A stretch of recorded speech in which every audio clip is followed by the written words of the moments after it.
One thing I try to do when I am away at conferences is I try to hit the gym every morning. Nothing crazy, just want to get some cardio in. So I see Maurice in the elevator, and he commented, because he was going to the gym too, that some of the treadmills were not working. So there was a limited amount of them, and we commiserated on that. And then someone got out of the elevator, and he's like, oh, I have to ask her a question. So he stepped out of the elevator. So I was like, okay, fine. So I went down to the gym, and sure enough, there was one treadmill open.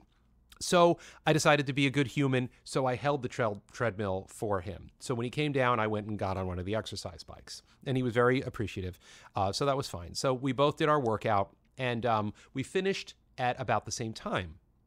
And so as I was walking past him, he said, oh, hey, thanks again for letting me use the treadmill. And I'm like, oh, it's no problem. And I said, by the way, I don't know if you're familiar with the Inspector Gadget video game that came out last year, but I was Inspector Gadget. Now, Maurice LaMarche, among his other famous roles, he was also Chief Quimby in the Inspector Gadget cartoon, which many of us grew up on in the 80s. And he looked at me and he said, I have now met all the gadgets. So that was pretty cool. He said he had met Matthew Broderick, who did the movie, Victor French, or French Stewart, who did the second movie, Don Adams, of course, who he was working with in the cartoon, and at least one other narrator. So then he said something, and I should have expected this. He said, let's hear it. And I'm like, So we're both standing there, sweating, in a gym in Atlanta, Georgia, and this legend is asking me to do my Inspector Gadget voice in front of him. So I was like, and so what did I say? I said something like, Chief Quimby, is that you? Are you now a hot dog vendor? And he said, oh, it was pretty good.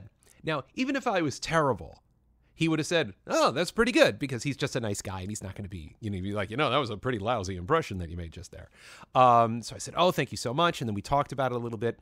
And if you're not aware, the Inspector Gadget video game that came out last year in 2023 is called Mad Time Party, where there's this time machine and he accidentally breaks it, and then all of Inspector Gadget's ancestors come from the past into the present, and they go on ridiculous adventures and try to fix the time machine. So that was based on an actual episode of Inspector Gadget. So I told him what the game was based on, what episode, and he said to me, I played all of those gadgets. I'm like, really? And he said, well, Don Adams was under contract to only do Inspector Gadget, not other voices in the cartoon. And he said, so I played all of the Inspector Gadgets. Now, in preparing to, voice Inspector Gadget in the video game, I did my research and I found that episode and I watched it and listened to him, and I just assumed it was Don Adams doing it. Turns out it was Maurice LaMarche. So in some ways, he was doing a better Inspector Gadget than Inspector Gadget. Anyway, so it was really fun. I'm not a big fanboy type of person. I've been in the voiceover industry for a long time. I've met a lot of, famous people over the years. He did not disappoint. He was just like genuinely nice. He was just genuinely kind.